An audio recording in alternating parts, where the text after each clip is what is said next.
Hello, mere bachcho, and a very warm welcome back. I know, exams are right around the corner, and the pressure's building up.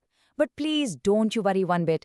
Today, we are gonna master a chapter that's more than just for business studies. It's actually a secret weapon that'll help you absolutely ace all your subjects. So, let's just dive right in, shall we?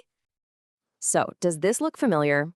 I bet it does. You sit down, you make this beautiful color-coded timetable, you even follow it, well, most of the time.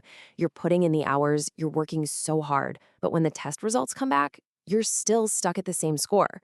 It's just so frustrating, isn't it? It makes you feel like all that planning was a total waste of time. But Beta, what if I told you the problem isn't your plan at all? What if it's just a missing ingredient? A secret weapon that toppers and even huge companies use to get ahead.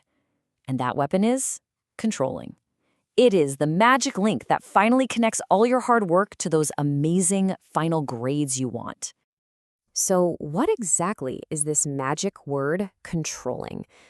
You and I break it down in the simplest way possible. We're going to see how it can become your study plan's most powerful tool. In simple terms, controlling is really just checking if you're on the right path. Think of it like this. Your study plan is the map to your destination. Let's say that destination is getting 95%. Well, controlling is like that Google Maps voice that says, oops, you've taken a wrong turn, rerouting. It spots exactly when you go off track and, more importantly, helps you find your way back. Okay, so it's a GPS for studying. Fine, but why should you, as student, really care about some management function? Well, because, my dear students, this one little function is the difference between getting 70% and getting that 95%. Let's see how. Think of these as your own academic superpowers. Controlling helps you lock onto that target score, right? It stops you from wasting precious time on the wrong chapters. It keeps you motivated because you can actually see your progress. And you know what's most important? It brings discipline and makes sure all your efforts in physics, chemistry, and math are all pulling in the same direction. It's a real game changer. All right, now for the real heart of the chapter, the process itself. Now, please don't get scared by the word process. Just think of it as your personal 5-step blueprint for guaranteed success in your exams. It's simple, it's super logical, and trust me, it works. Let's just walk through this blueprint together. Step 1. Set a very clear standard. Be specific. Don't just say, I'll do better. Say, I will score 90 in my next mock test. Step 2. Measure your performance. You have to take a serious mock test. Step 3. Compare. So you aimed for 90, but you got 75. Okay. Now for the most important step of all, step 4. Analyze. Why did you lose those 15 marks? Was it a chapter year weekend? Was it silly calculation mistakes? Did you just run out of time? And finally, step 5. Take corrective action. If a chapter was weak, now you know exactly what to revise. Simple, right? I really cannot stress this enough, Bachon. Step 4. Analyzing deviations. That's where all the magic happens. Just knowing you got low marks is, well, it's useless. But knowing why you got low marks, that is pure gold. That is how you truly improve. But hang on a second. Does this mean you need to obsess over every single mark you lose, every tiny little mistake? No, absolutely not. There's a very wise saying for this. An attempt to control everything results in controlling nothing. If you try to fix every single small problem, you'll just end up fixing none of the big ones. And this brings us to a super smart study hack from the world of big business. It's called management by exception. You see, smart managers and smart students, they don't waste their energy on small, insignificant problems. They focus only on the big, critical issues that really matter. Let's make this really practical. Okay, say you lost 2 marks because of a spelling error.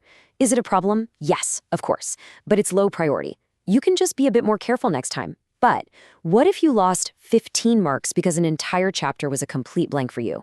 That, my friend, is a critical issue. That's where you need to focus all your energy right now.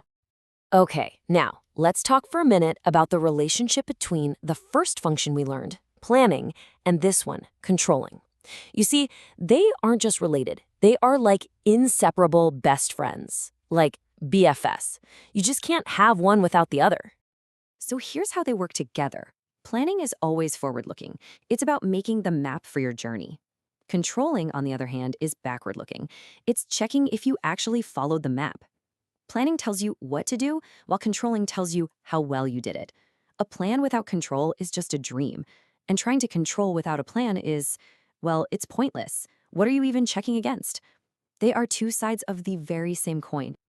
All right, that's enough theory. Let's get our hands dirty and see how you can actually use this knowledge to score a pukka guaranteed 5-mark question in your exam. I know you've been waiting for this part. So here is a classic case study. There's a worker, Banu, and he misses his target by a small amount. His manager, he wants to fire him immediately. Now you are the big boss, the CEO. What will you do? Which principle will you use? Think about it. And here is the structure for a perfect full marks answer. First, you identify the principle, management by exception. Easy. Second, you explain it in 1 or 2 simple lines. Third, you apply it to the case. Is a shortfall of 10 units really significant? Probably not, right? And fourth, you suggest a course of action. You advise the manager to investigate the cause of the problem, not just jump to punishing the worker. If you follow this structure, you will get full marks, I promise. And this really brings us to the most beautiful thing about controlling. Its main goal isn't to punish people or to make them feel bad, no. The true purpose of controlling is to find problems and improve the whole process so that everyone can achieve their goals.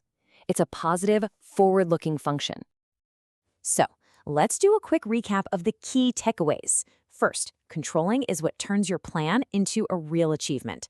Second, please always use that 5-step process for your revision. Third, remember management by exception. Filter out the small stuff and focus on what's critical. And finally, never ever forget that planning and controlling are inseparable BFFs. And with that, Bachcho, you are now equipped with a new superpower. Don't just plan your studies anymore. From today, it's time to take control. So go on now, apply this to your revision, and I promise you, you will see the difference. All the very best.